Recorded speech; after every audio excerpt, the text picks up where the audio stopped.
Hello, ladies and gentlemen, children of all ages. Welcome to the Tin Rabbit Podcast. We are hopefully doing our first live stream on the Tin Rabbit Podcast channel. We're going to get it off of Mastermind. And because we had some life things going on today and yesterday, we recorded the program for this evening, and it's going to be on simulation theory. And so we are going to play that. I'm just introducing it here at this moment. Going forward, this is going to be our new time slot. We're going to be doing 6 p.m. Pacific, 9 Eastern on Wednesdays. And hopefully, I don't even know. I was noodling some stuff and I wanted to read this to you. The content on this YouTube channel may include copyrighted material such as images, videos, and music. This material is used under the principle of fair use, which allows for the use of copyrighted material for purposes such as criticism, commentary, news reporting, teaching, scholarships, and research. The use of copyrighted material on this channel is done in a transformative way, meaning that it is repurposed and reinterpreted in a way that adds value and insight to the original work. This channel does not monetize or profit from the use of copyrighted material. If you are the copyrighted owner of any material used on this channel and would like to request removal or modification, please contact us at the Tin Rabbit Podcast at gmail.com. We respect the intellectual property rights of others and will promptly remove and modify any material that is deemed to be infringing. Fair use is a use permitted by copyright statute that might otherwise be infringing. Nonprofit, educational, or personal use tips the balance in favor of fair use. So, with that being said, let us get to the show. Here we go.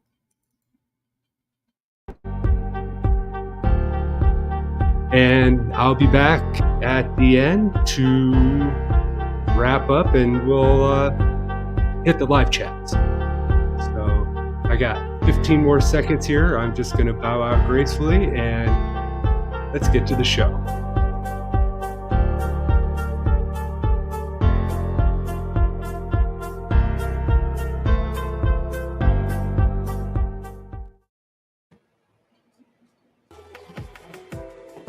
In an era where the truth is shrouded in mystery, and the lines between reality and fiction are blurred, one webcast dares to venture into the unknown. Welcome to the Tin Rabbit, a journey down the rabbit hole of conspiracy theories where the absurd and the astonishing await. In a world where the official narrative is often a veil of deceit, we seek to uncover the secrets that lie beneath. Secrets that have been hidden by those who seek to control and manipulate. From the moon landing to the Illuminati, from ancient civilizations to modern-day cover-ups, no topic is off limits, no theory too far-fetched. Your hosts, Bad Cookies and Mastermind Hour, will guide you through the labyrinth of conspiracy theories, separating fact from fiction and truth from lies. They'll explore the shadows of history, examine the present, and speculate about the future. They'll question everything and everyone in the pursuit of the truth. The Tin Rabbit is where the truth is always hidden but never far from our grasp, where the brave and the curious come to seek answers and to question the narrative. So join us on this journey down the rabbit hole.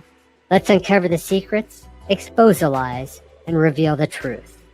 The truth that's been hidden from us for far, far too long. The journey begins now. Buckle up, dear rabbits. Let's dive into the unknown.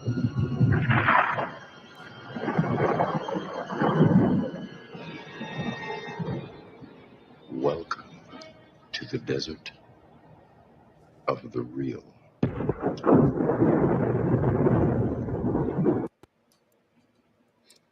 Welcome to the desert of the real.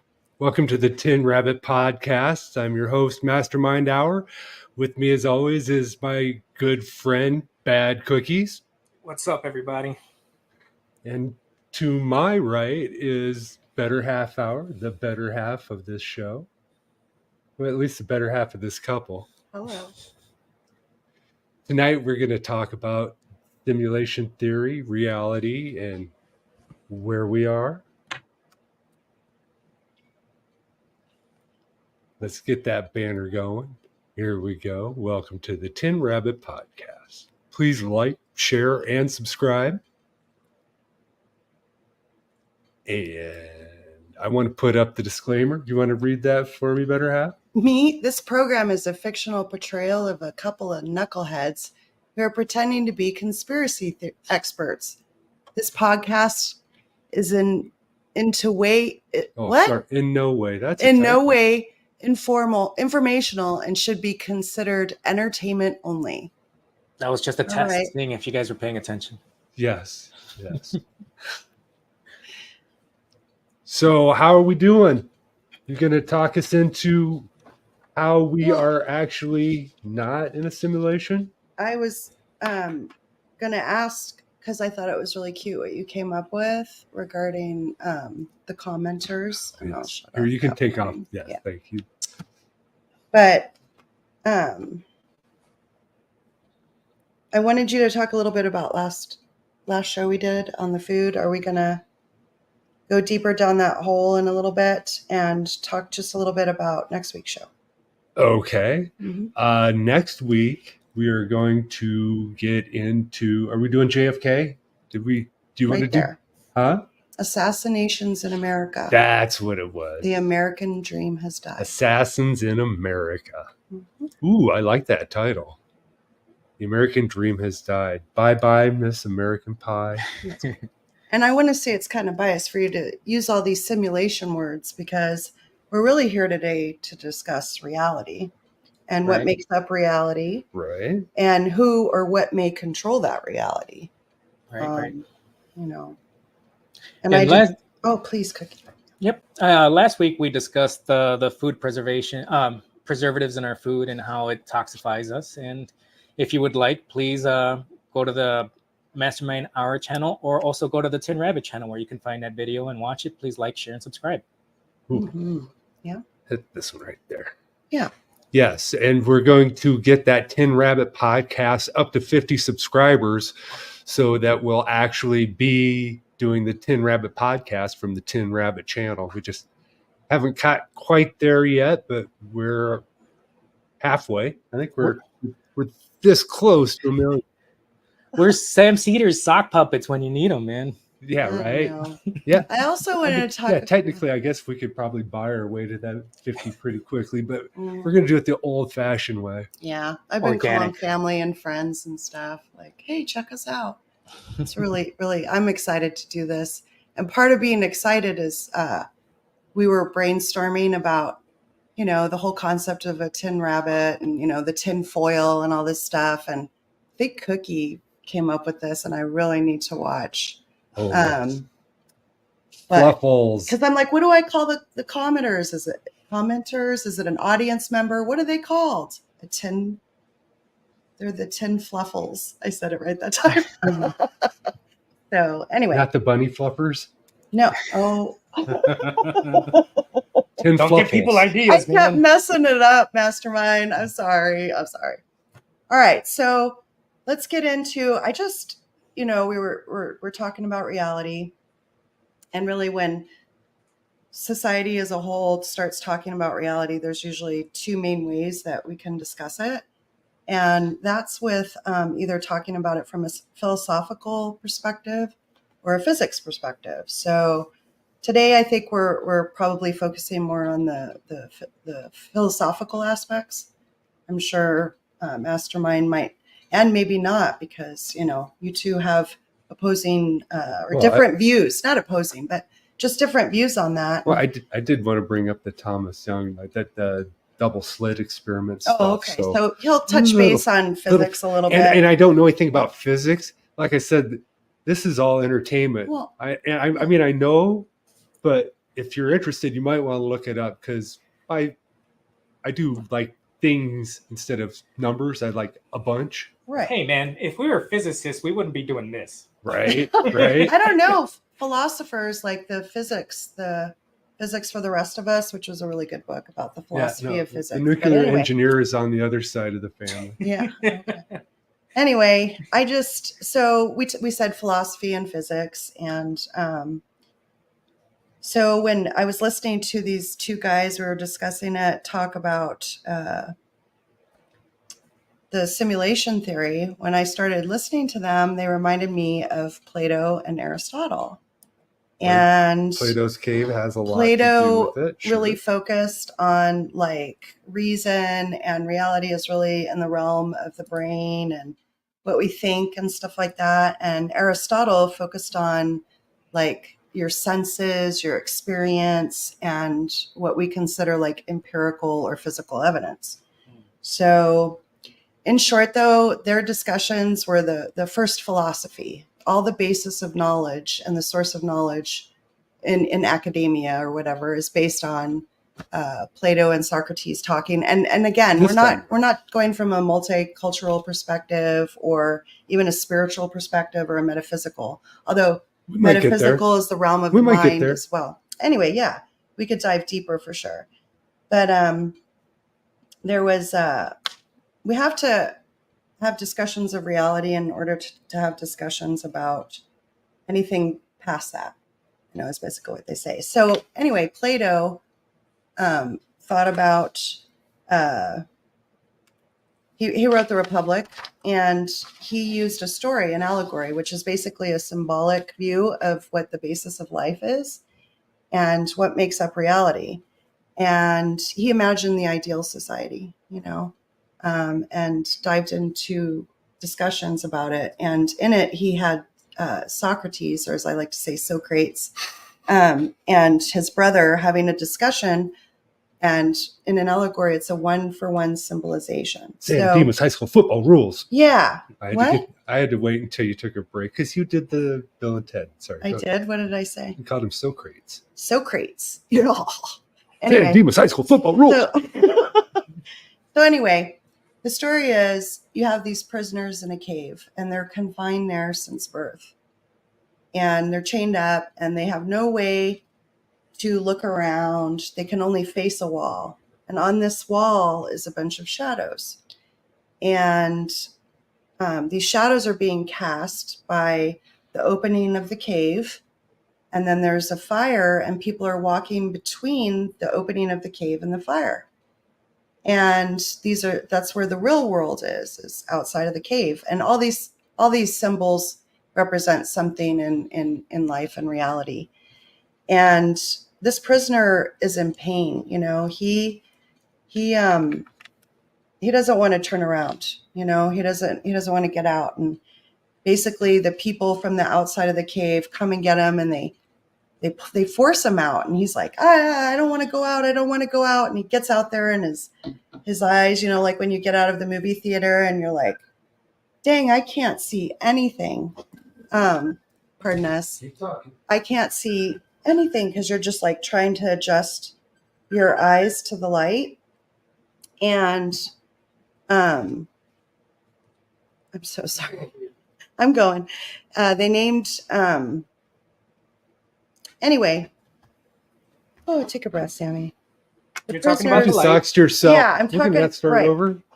Do what? You want to start over since you just doxed yourself? It's okay. There's a million Sammys. Keep going. Okay. So prisoners confined since birth, right? Yep. Okay, we're talking about the light and the flame and the people, and he gets out and his eyes are burning, and the people are like, this is reality. Look at how beautiful it is. Look at all these things. There's a tree and this, and he can't see it. And so he just like focuses on the shadows and focuses on his own reflections. And he's like starting to see clearer because his eyes are starting to adjust, and he starts to see the truth of everything. He's like, wow, I can see really what the tree is, not just something that's a representation of a tree or removed 3 times through a shadow.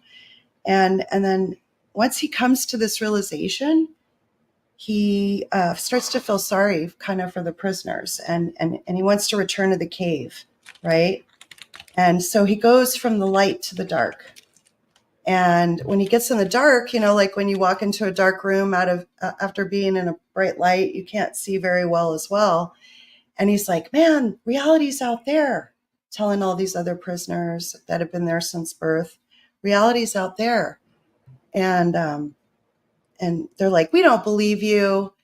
If that's reality out there, like, communicate with us. And he can't even name the shadows anymore because he could barely even see the shadows. So his communication isn't very good with communicating to these people, these prisoners, about what the physical world is like outside of the cave, the people who live outside the cave. So he tries to tell them they've been living a lie. Nothing you believe is true. Come outside with me. Come on. And they start to like laugh at him, and then they start to get afraid of him, and they don't want to believe him. And, whatever the people hold up outside of the cave. So like in between the cave and the flame, they would carry real things, like they'd walk their dog or, whatever. Or some people would trick them and they would walk by with like a cardboard dog or whatever. So we have to really, when we're talking about reality of the mind and stuff like that, maybe, or who's in the physical realm, who are the people that have tremendous power over influencing our opinions? We look at governments, teachers, parents, religious leaders, the media, like who shapes our opinions. So anyway, ignorance, and we also consider each other ignorant if we don't name things properly. So we have to be gentle with people going from the dark to the light or the light to the dark, and just not, it's the willingness. It's the willingness to unchain yourselves and turn around. It's not that you have to fully understand what's outside of that cave or even what the shadows look like, but it's the willingness to move your body in one direction or the other that matters. Anyway, there were some other things like, people violently resisting freedom and not accepting that, the shadows are real. And that things in the physical world, though, are also flawed reflections. And talking about like, once you see the light, the cave becomes mundane, So anyway, you guys, I think it's really interesting that just like Plato and Aristotle, that Mastermind and Cookie are here to discuss reality and what makes it up. And you each have your own viewpoints of, I wonder what viewpoint you're on, Mastermind. Thank you. Yeah. Cookies, are you first Oh, or am I yeah, first? Cookie. Yeah. That's right. I wonder. Well, yeah, I'm really But thank interested you. in Cookie. Thank you, better half. Oh, that was rough. That one was rough. Yeah. Sorry, guys. Nice handoff. Thanks. Yeah.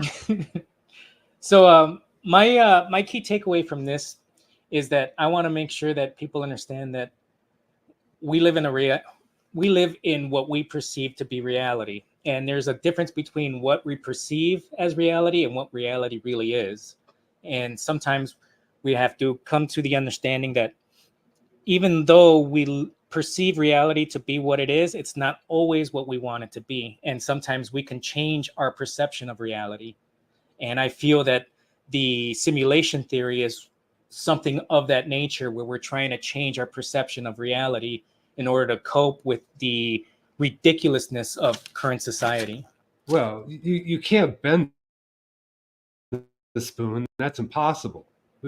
Instead, just try to realize the truth. And what is that truth? There is no spoon. But Well- there is a spoon. Well, yeah, but is there a spoon, or is it, because if you're talking about electrical impulses, right? I mean, Mhm. Are touch you and talking feel. about the empirical? No, I'm going to let him go. Oh, but okay. I'm trying not to distract. No, it's all right. And what Cookie's talking about is, it's an actual philosophical term called truth perception. So like, even though the dark, we've been programmed for so long through our DNA that dark is scary. No, And it really isn't. When you're in your bedroom and it's dark, No, why are that- you that's- scared? that's That's like phobias and that's- stuff. well, no, that's He's evolution. talking about truth perception. That's evolution. That's running that's from different. big cats. That's getting eaten in the I jungle. mushed 2 of them. So. But go on. I didn't mean- So go ahead, Cookies. I'm sorry I cut you off, and then better half cut me off. No, it's fine. So Full circle. I actually wanted to finish my section off so I can get over to your thoughts on this. But I agree with you about the sensory of us being reality, because our sensory, our ability to sense things is our ability to perceive things. So anything we touch, anything we see, anything we hear is all sensory signals that's being sent to our brain, and our own identity makes it a reality. So as we're sitting here and we're touching things, yes, the electrical signals are sending those signals to me, telling me, yes, this thing is physical, it's hard, it's there, and I'm perceiving it as something that is physically there in front of me. Now, how do you bend that spoon, and how do you think that the spoon's not there? If I ram my fist into a wall, my hand's going to break. It doesn't matter if Well, it's a simulation or not. It's right, going but to happen. the simulation's very libertarian because that wall doesn't even exist until you touch it. Well, theoretically, if if we're going to get into theory, that wall is nothing but a bunch of atoms. How can we Right. not punch a bunch of atoms? How can we not punch through that if it's nothing but a bunch of atoms held together by little electron signals? It's all Right. magnetic. Right. By that method, nothing exists. And if therefore you cannot prove anything exists, how can a reality outside of the simulation exist if nothing's real? Well, that's part of the question, Cookie, is if it is a simulation, who and what is controlling that, which is another part of Right. what you're talking about. Right. But also There's looking two at different- physics of, there's more space, right? Well, yeah, if you were to take a molecule and make it the size of the Earth, the next molecule next to it would be farther away than the Earth is from the sun. Right. So there's a whole lot of space and stuff. But since you brought up the whole, how is it physical? I don't think it is physical until you actually look at it or touch it. And like Schrodinger? Well, yeah, kind of the superposition. And that's when people think that Schrodinger's cat is just kind of like some sort of mental Exercise? gymnastics. Yeah. Mhm. And it was Schrodinger himself that came up with it to make it sound silly. But what he was actually doing was supporting simulation theory, because everything is in superposition. It is both alive and dead. And I think it was Thomas Young did that, the dual split, where they were shooting photons of light through the double slit experiment. That's what it was. Mhm. Yep. And so you would shoot them through, and you would think that it would just be two slits of lights on the other side. And so there's two slits and then a solid in the middle. So they got to where they could shoot one photon of light, and it would be 33% of the time through the left hole, 33% of the time it would get stopped in the thing in the middle, and then 33% of the time it would go through the right slit. And so you should just have a bunch of lined up slits on the back side. Right. But what they found out was that even if they're shooting one photon at a time, that one photon somehow goes through both slits at the same time. Right. How can it, like when you think at light is both a particle and a wave, like even That's what I'm matter explaining right doesn't. Oh, I'm sorry. So when it goes through the two slits, the one photon actually interferes with itself, and shooting one photon at a time will make, I skipped a step, where when you're shooting the lights through it, instead of just having the two strips on the back wall, you actually get an interference pattern. So it's like you get ripples, and so you have like two really dark lines and then lighter lines that go out as the waves are crashing into each other. And it gets the wave pattern. yes. Yeah. So that's why That was- light is both a wave and a particle at the same time. But wait, it gets better. So when they started shooting one photon at a time, they would shoot it, and it would either go through the left, middle, or right. And as it was doing that, you would think that once again, it would just do the two strips, but you're with one photon, you're still getting a wave pattern, interference pattern on the back. So then they thought that the fact that you're actually, they wanted to set up a camera, a special camera to figure out which hole that the photon's going through. And once they put a camera on those photons, the interference pattern went away, and you did just get those two stripes. So the act of observing the photon was changing it from a wave to a particle, that Schrodinger's cat. Then, now this is where it gets really freaking weird. And I think it was in the 2000s, they took it a step further. And so they have the two slits with the camera, and then they've got another board with two slits. What they would do is they would take a photon and they would shoot with the camera, and it would say, oh, it's in the right, it's going through the right slit. And the second set of slits, that door would shut.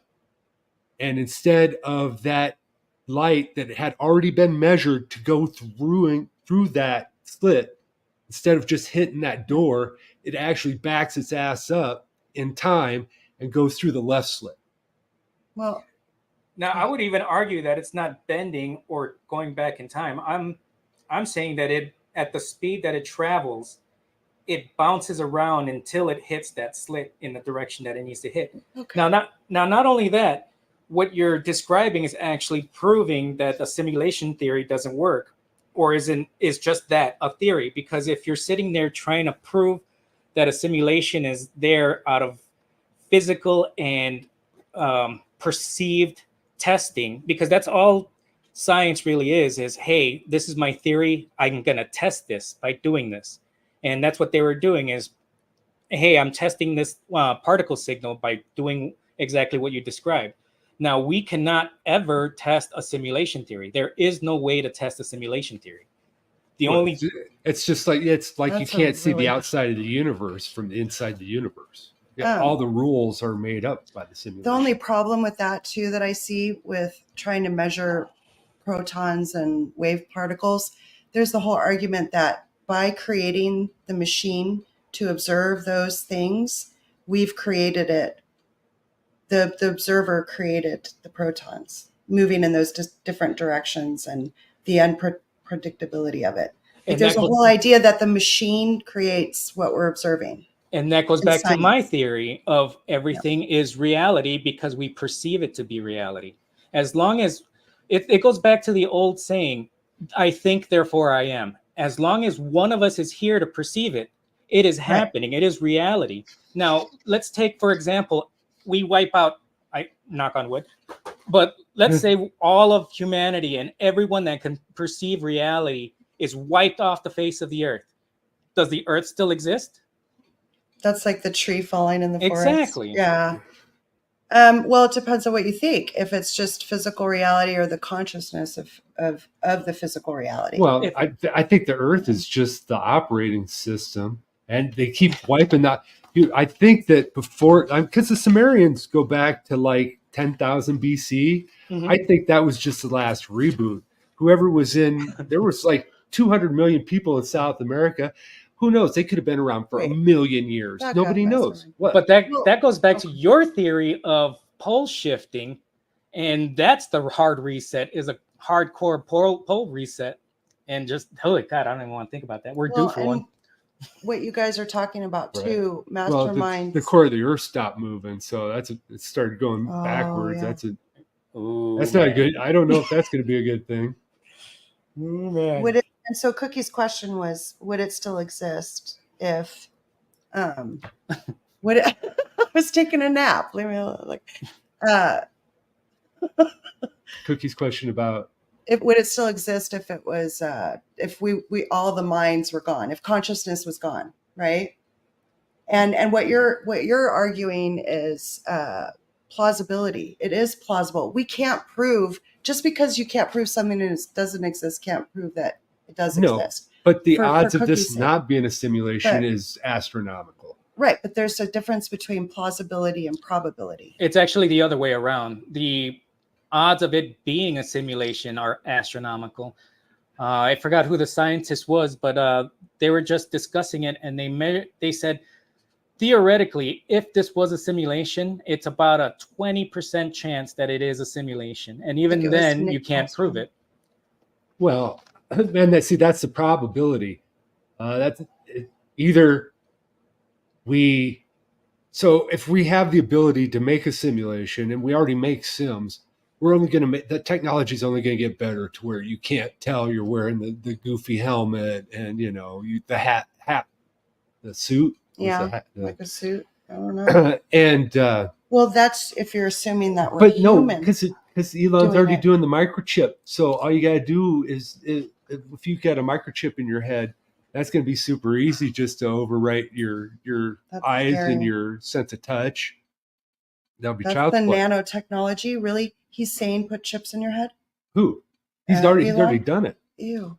There's already been one guy, and the little strings are already coming Right. out of the guy's brain. So it's a work in progress. Right. It's about as good as self-driving. Yeah, that was a Tesla. Well, so I think it was Nick Bostrom that you were talking about, Cookie. The probability versus plausibility. Yes. Oh, And go ahead. I was just going to say that to finish that thought, that if we have the ability to do simulations, and we will do them, the thing Humans. is, either we kill ourselves before we get the technology to fully implement it, we get the technology but we choose not to, or that we're in it. And if it's that third one, Go ahead. unless we talk ourselves out of doing a simulation, then this is it. So Right. we'll see. Well, he actually discussed that, because he argued that if you're basing the simulation hypothesis itself on scientific theories and concepts of our reality, then you're already going to derive an existence from our experiences of this world. So if you want to think that, eventually we'll have the ability to start a computer simulation of it, you would have to base the ideal of computer simulations on our already existing realities. And if you were basing it off of our already existing realities, you would have to do it by saying, hey, we would have to have computational power, astronomical computational power to dictate and 8 billion peoples. And but the see, that's the moral thing is wherewithal to you're say- assuming that this is 2024 and not 4044. But you would still have to base things on the physics of reality, and it would be, you would have to then go into, if this is a simulation, then how do you know the reality isn't actually another simulation? And then you have nested simulations, which then eventually debunks the whole thing of simulation. Plato. No, like that's Plato's allegory. It was about like having animals versus statues. So a reality within reality. That's how many a piece of art is a representation of a real thing, which is a representation of photons, which is in our mind. That's like 5 times realities. So programming that, or whatever you guys are talking about, the probability versus plausibility. Is it possible? Yes. That you can have a simulation. Is it probable? I agree with Cookie. No. Well, here's an excerpt from Anderson himself. Yeah. Anderson says, and this is him saying how the hypothesis is actually self-defeating. The simulation hypothesis itself, quote Anderson, let me cover my behind. Mr. Anderson. I forgot to do Plato quote. All right, go ahead, sir.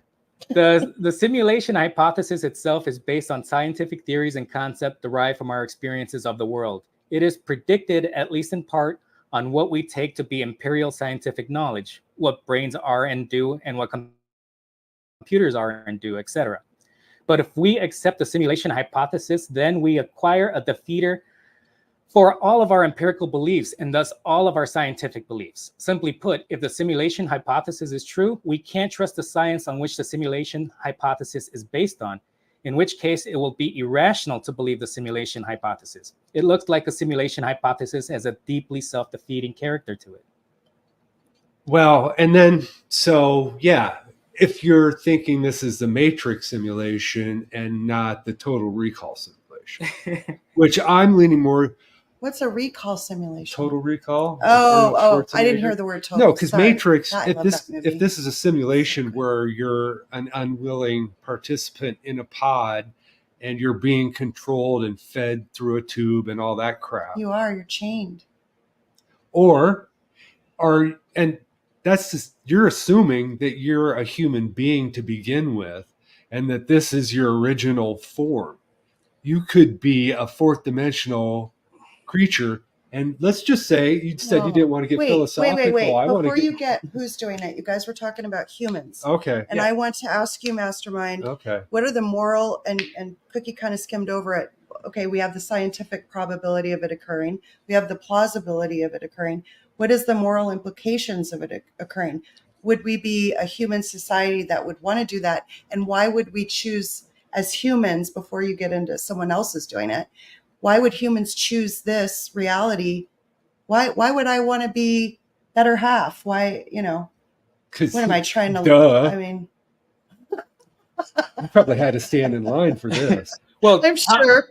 Thomas Metcalf actually touches on that. And his points, in order to counter the idea of a simulation theory, Thomas Metcalf has two premises, the empirical premise and the indifference premise. The empirical premise is most of the people who think they are real, flesh and blood humans, are actually conscientious computer programs. NPCs. Right.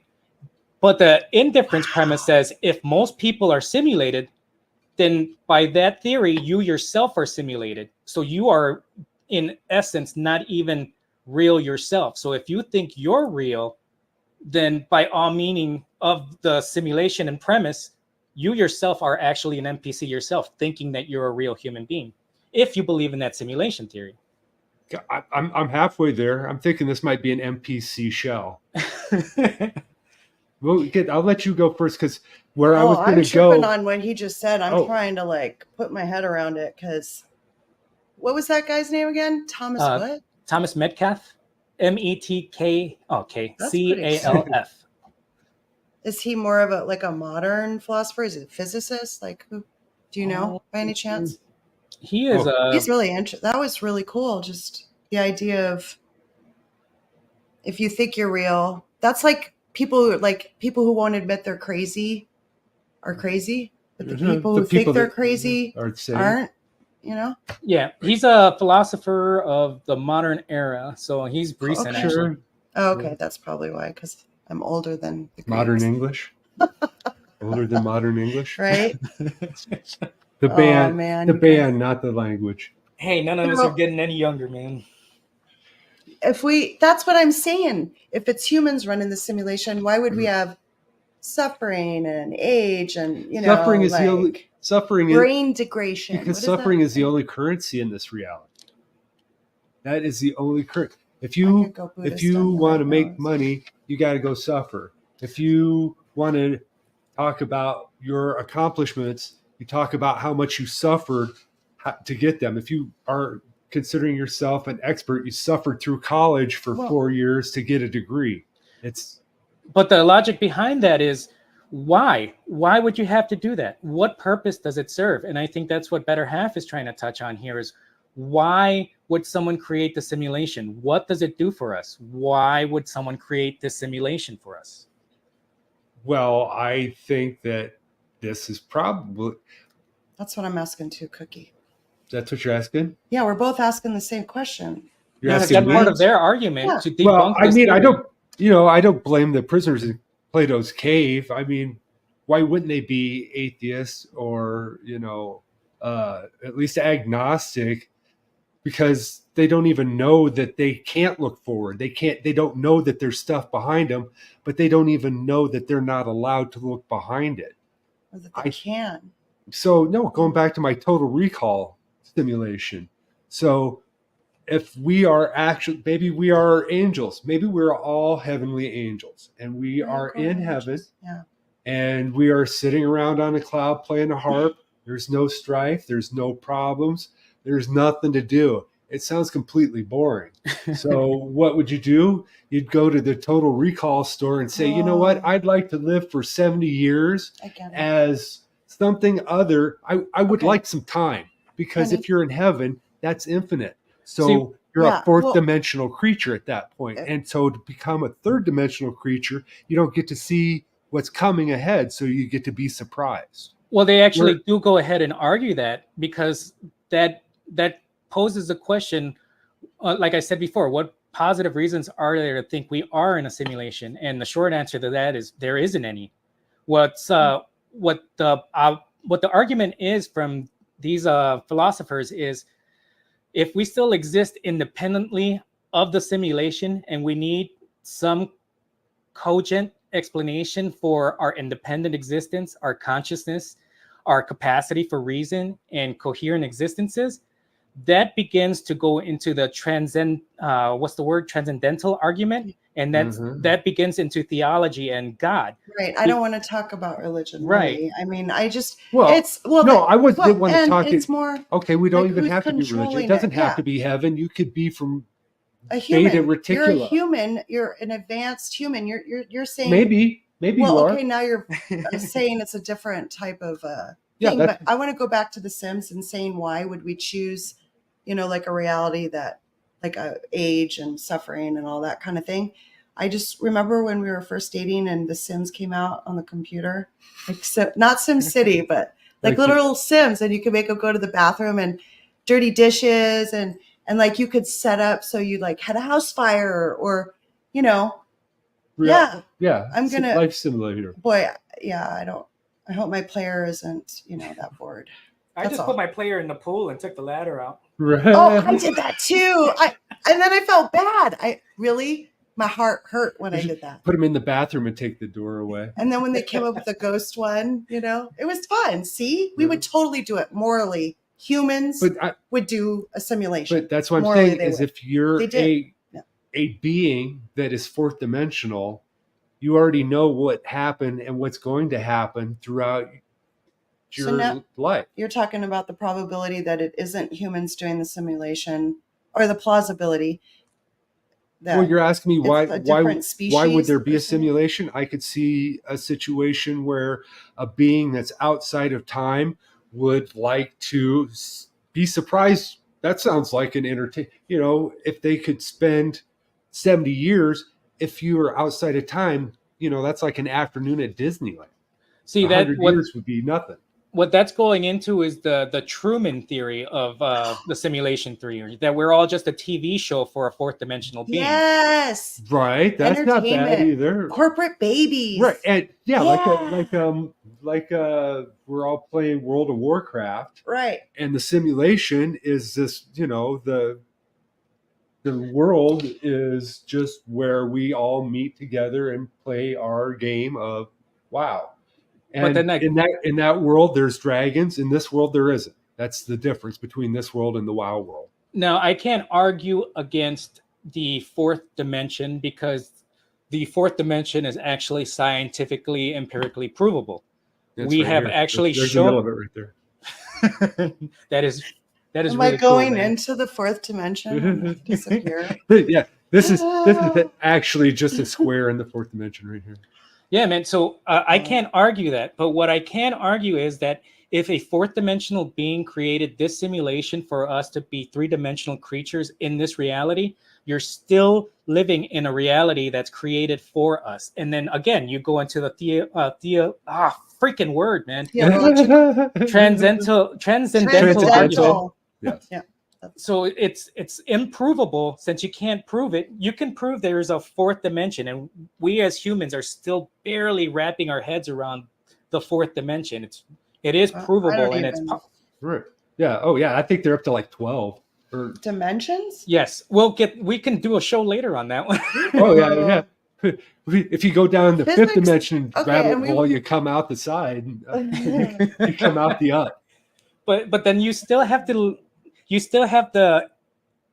think of things as we are still human beings living in this reality, and as long as we perceive this reality, we live in reality. So like Plato's alligator over there, You know, we're seeing the shadows, right? We're coming out of the cave and we're seeing the shadows, but you have to be able to point at the shadows and prove that they're there.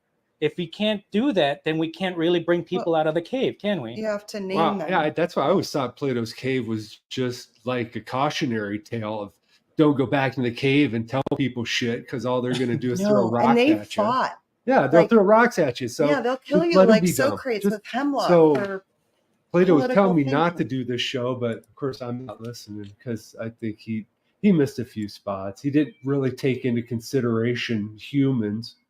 You know, What? because he was thinking that, you know, the people that are behind there that are in the light were dragging Plato out into the light. But no, the people that are the light, that's, you know, the mainstream, your government, your nations, your religions, they don't want you out in the light. They're going to stand with an armed Educators. guard in front of the cave door and hermetically seal that thing No, shut. I don't. Oh no, Well, I have a hard time with that one. It helps I- us form our opinions. I don't think that's what Plato meant. by Nobody that. wants you to come out of the cave. Nobody wants you to come out of the cave. You got to Yeah, find your they way pulled out. him out and said, "Come." I know. look. That's why I said Plato had no You make your own concept prison. of human nature. You obviously. make your own prison. And nobody's Even going to if pull the him out. shackles are off, people still don't want to look. we don't want to Sorry. touch Yeah. on religion. People in the audience out there, we are trying our best not to touch religion at all. So sorry if this is going into That's why- theology. Right. Well, no, I don't mean it in that metaphor or allegory. It could be opening your eyes to physics versus you can live in the mind and exist. It doesn't have to be a religious implication. It means also Plato emphasized not laughing or Making- going between both realms. You Right. could go Don't from the dark disparage to the the light people and the coming light out. to the dark Right. without laughing at each other, with being able to speak the same language. And that's what Cookie just did by saying we're sorry for people who are I'm spiritual and religious. I'm just not going to tout that to other people because that's not what this discussion is about. No, and when I was You know, referring to it's a heaven, conspiracy theory. that was just if Right. we were human-ish. Like I said, we could be lizard people from Planet X, and takes a little while for us to get back. And yeah, because it's like 32. So we're here for like 32,000, and then next time Planet X comes along, we'll just pop back on the planet, back into our lizard form. Mhm. Right. But that's 32,000 years from now. We'll never experience that. Well, At least not in this corporeal form or this existence. right. Well, but that was Gonna wrap you've it been up. here since the Sumerians, so we're just waiting. We get recycled until the boat comes back around. What? Recycled? Yeah, we get reloaded. reincarnation. Oh, like if you make Yeah, a like before the mistake or- Sumerians, there was 200 million Oh. people in South America, and the Aztec, and I bet before that there was another group that got wiped. They just keep getting wiped out. Younger Dryas, just wipe the slate clean, start over, and restart the simulation. You sound it- really excited about. Oh, please, Cookie. And this is where you and I have our biggest disagreements, Mastermind, is because I believe there is no reincarnation. I don't think there's any reloading of the matrix. I believe you have this one existence, one consciousness. And once you're gone, once you're in the dirt, that consciousness ceases to exist and you're gone forever.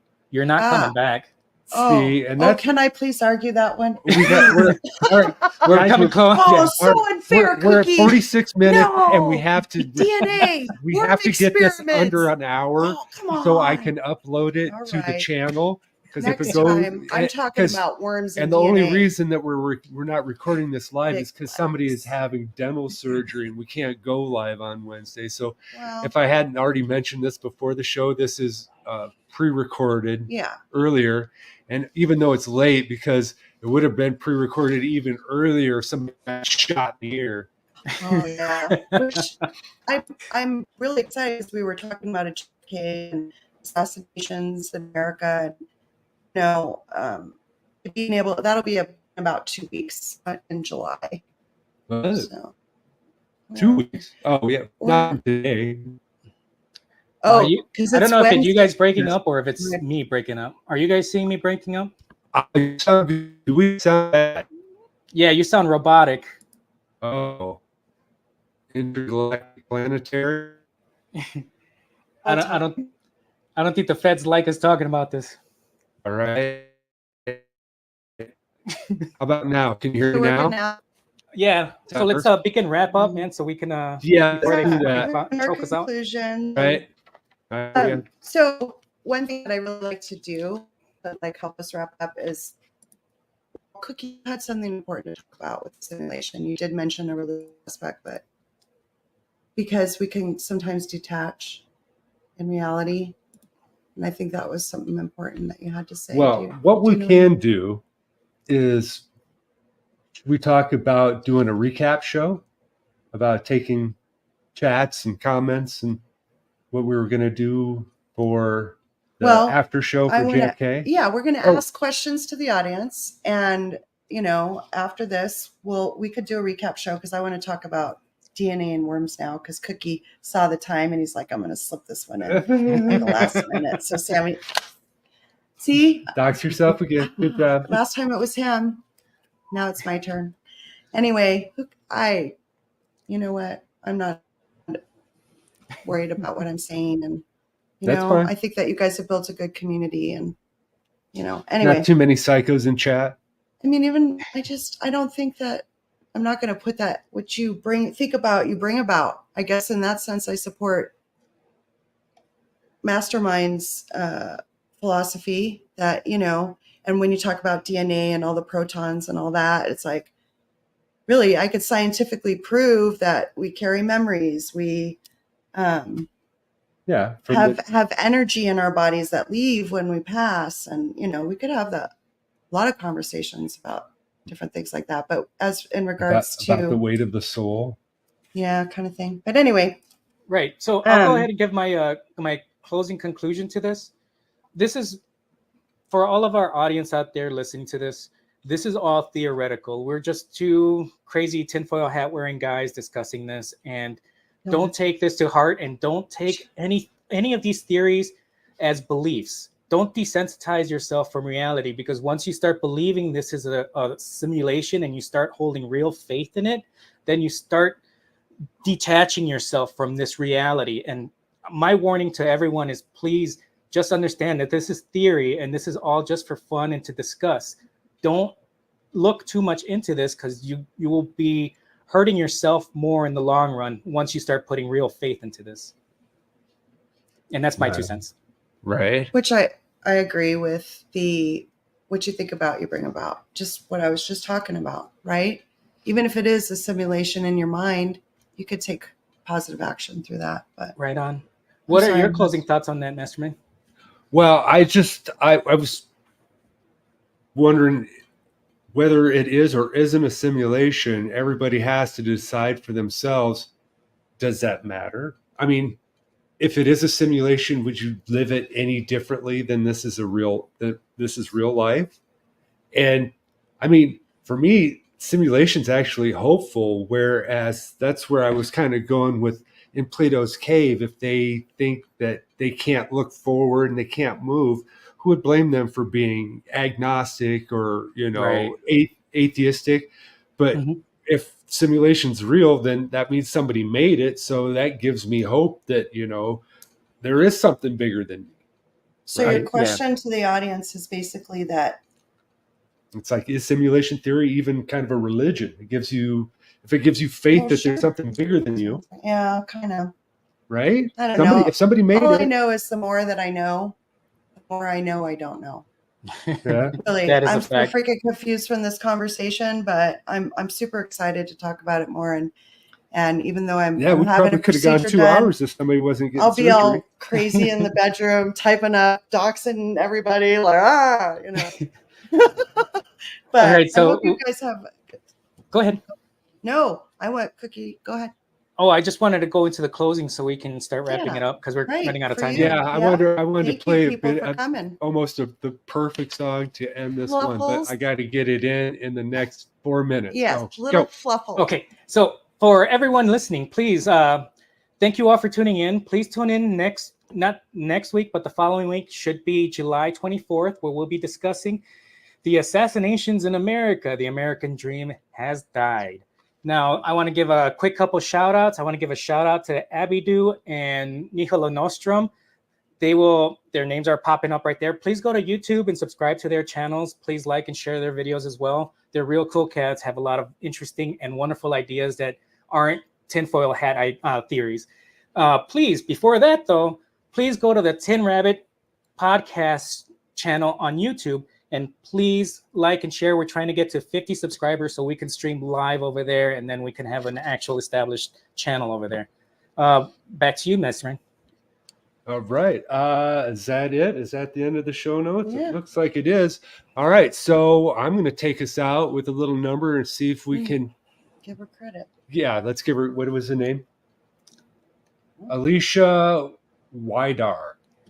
And hopefully we don't get a YouTube strike for this, but this was too good not to play. What you think about, you bring about. She's going to give us Right. permission and be glad we did it. How could you Right. play that song and not be into simulation Conspiracy theories. theory and conspiracy theories, man? Right. And it's first to 11, not Alicia Wilder. Oh, I'm sorry. That was the other one. It's My first to bad. 11. First to 11. It was between the two. Okay, I'm going to shut up now. Bye, guys. Bye, everyone.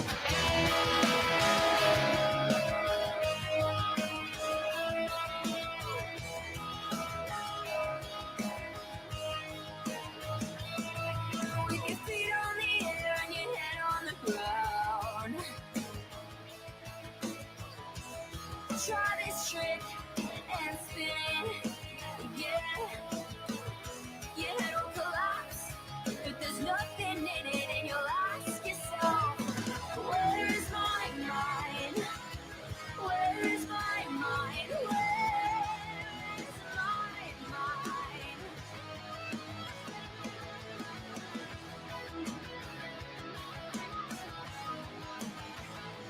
Way out in the water, see it swimming.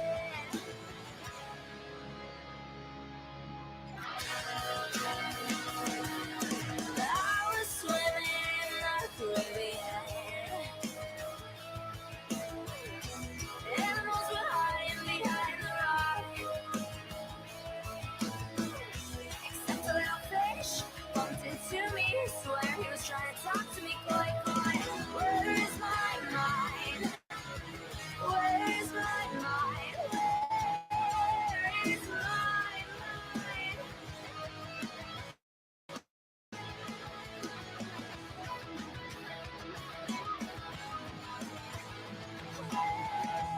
Way out in the water, see it swimming.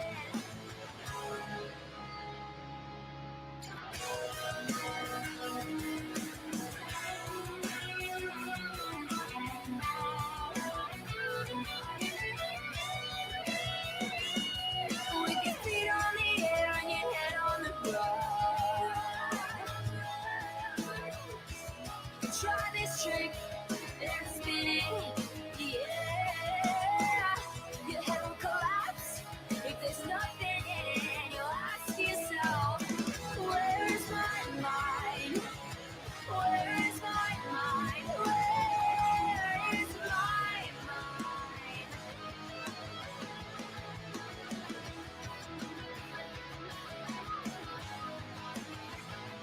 Way out in the water, see it swimming.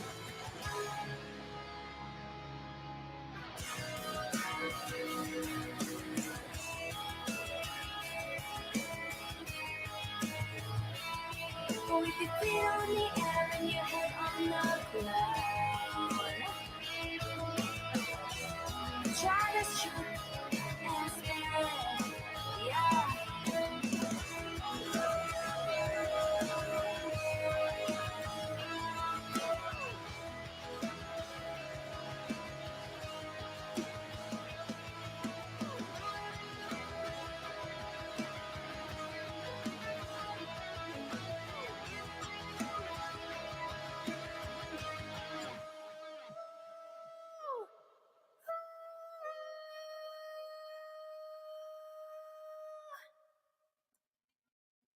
Hey guys, thanks for watching our cover of Where's My Mind by the Pixies. If you want to show us some extra support like our friend Bob Sparren, click the link in the Gotta description let 'em get to their join our plug. Patreon. Don't forget to follow us on Spotify, where you can find this song and all of our other covers and originals. Remember to check out our website, first211.com, where you can find physical copies of all of our cover CDs, as well as t-shirts and sweaters. Make sure you like, subscribe, and comment any songs you'd like to see us do down below. Thank you very much to First to 11.